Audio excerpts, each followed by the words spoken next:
Have you ever walked away from someone who hurt you, yet still thought about them every day, still dreamed of them, still felt a pull as if an invisible thread was tying you back? You are not weak. You are not broken. You are just human, and there is a reason. What you are feeling might be something called trauma bonding. This makes us continue the toxic relationship.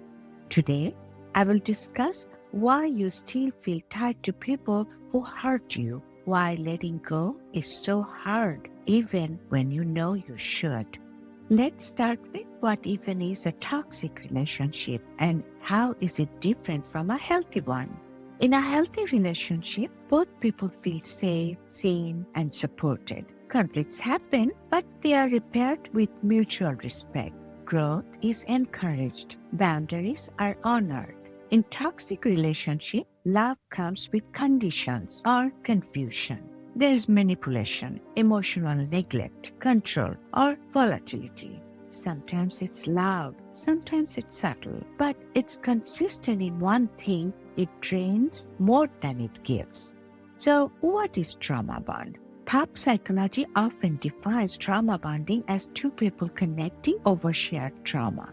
But in reality, a trauma bond refers to something deeper and more dangerous. It's when someone develops deep loyalty, dependence, or even love for a person who repeatedly harms or devalues them. This isn't just emotional confusion. It's a nervous system pattern. It's survival disguised as attachment. So, why does it happen? Let's talk about nervous system adaptation. Your body bonds before your brain decides. When pain and kindness are tangled together, the brain struggles to separate the source of safety from the source of harm. This is where oxytocin comes in, the bonding hormone. It doesn't distinguish between affection and manipulation. It only registers connection.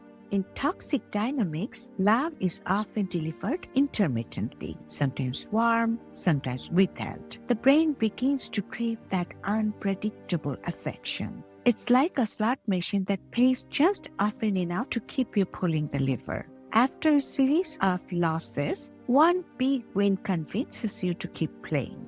The same thing happens in relationships. Just when you are ready to give up, they say something kind. Your hope gets reactivated and the cycle continues. Your brain's reward system starts treating emotional chaos like fireworks, bright, intense, and addictive. But fireworks burn out quickly and you are left chasing the next spark. Another reason is cognitive dissonance. Let's explore it. Cognitive dissonance is the mental discomfort of holding two opposing beliefs at once. If you believe someone loves you, but they repeatedly hurt you, your brain scrambles to resolve the contradiction. It's too painful to believe someone who claims to love you also chooses to hurt you. So the brain negotiates. It starts collecting evidence that supports what feels more tolerable. You're still with them. You still love them. They sometimes show care. So your brain concludes they must love you. The hurt is minimized, explained away, or blamed on you, and the bond grows deeper, even when logic would say, walk away. This is why trauma bonds are not broken with reason alone. Let's further elaborate the brain chemicals that keep you tied, how your brain works against you without meaning to. Oxytocin, as I mentioned previously, connects you to people who show closeness, even if they are also the source of harm. According to Dr. Bessel van der Kolk, author of The Body Gives the Score, oxytocin can enhance bonding even in abusive dynamics. He explains how trauma survivors may cling more tightly to unsafe relationships because their nervous system is wired for connection, not logic. Dopamine rewards unpredictable affection. Research by Dr. Helen Fisher, a biological anthropologist, shows that romantic rejection activates the same brain region as cocaine addiction. The dopamine system becomes sensitized to uncertainty, creating intense craving, not love. When kindness is rare, it becomes more powerful. The same way we crave unpredictability in games or gambling, we crave it in unstable relationships. The brain interprets drama as intensity, and intensity feels like meaning. Cortisol and norepinephrine, your stress hormones, they stay high in toxic relationships. Your body remains in a state of alert, always scanning for the next blow or the next moment of relief. Eventually, this anxiety becomes your baseline. Dr. Bruce Perry's work on neurodevelopment and trauma illustrates how prolonged exposure to relational stress keeps the brain's alarm systems stuck in high alert. Over time, calm feels unfamiliar, even unsafe. Peace feels unfamiliar, even boring. Endorphins act like emotional painkillers. Neuropsychologist Dr. Luann Brisentine notes in her book, The Female Brain, that emotional pain activates the same brain region as physical pain, and endorphins are released to self-soothe. In trauma bonds, the body may learn to associate relief with returning to the source of hurt. When you are hurt and the person soothes you, the body releases chemicals that mimic relief. But instead of walking away from pain, you become conditioned to return to the person who caused it just to feel better again.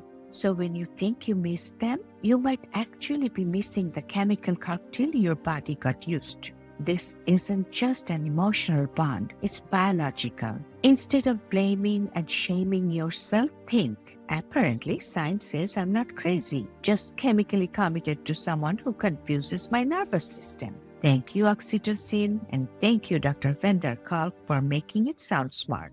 So, now we know why letting go isn't just about decision, it's about detox. So what helps break the bond? There are so many ways you can break the bond, but first, acknowledge the tie. You don't need to hate them to let go. You just need to see the bond for what it is. Not love, not connection, but survival learning.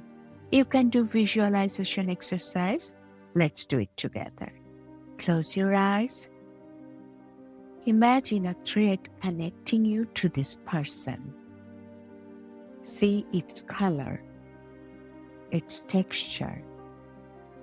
Is it tight or loose? Is it glowing or dim? Now gently cut it, not out of anger, but out of wisdom. You are not erasing them. You are releasing yourself. Now open your eyes. You can practice this visualization exercise until you feel free. You can also use some mantra. Here is one. I can release the pain without releasing the lesson. And journal, journal, journal. Here is a journaling prompt. What was I hoping they would finally give me? Now ask, how can I begin giving that to myself? Healing doesn't mean forgetting. It means choosing peace over patterns. It means choosing your nervous system, your breath, your future over someone who never chose all of you. You don't have to wait for closure. You don't have to explain your pain to be free from it.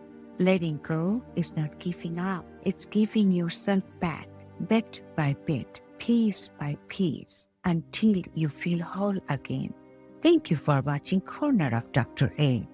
If this spoke to you, like, share, comment, and subscribe to join me again. Until then, stay gentle with your mind and kind to your soul.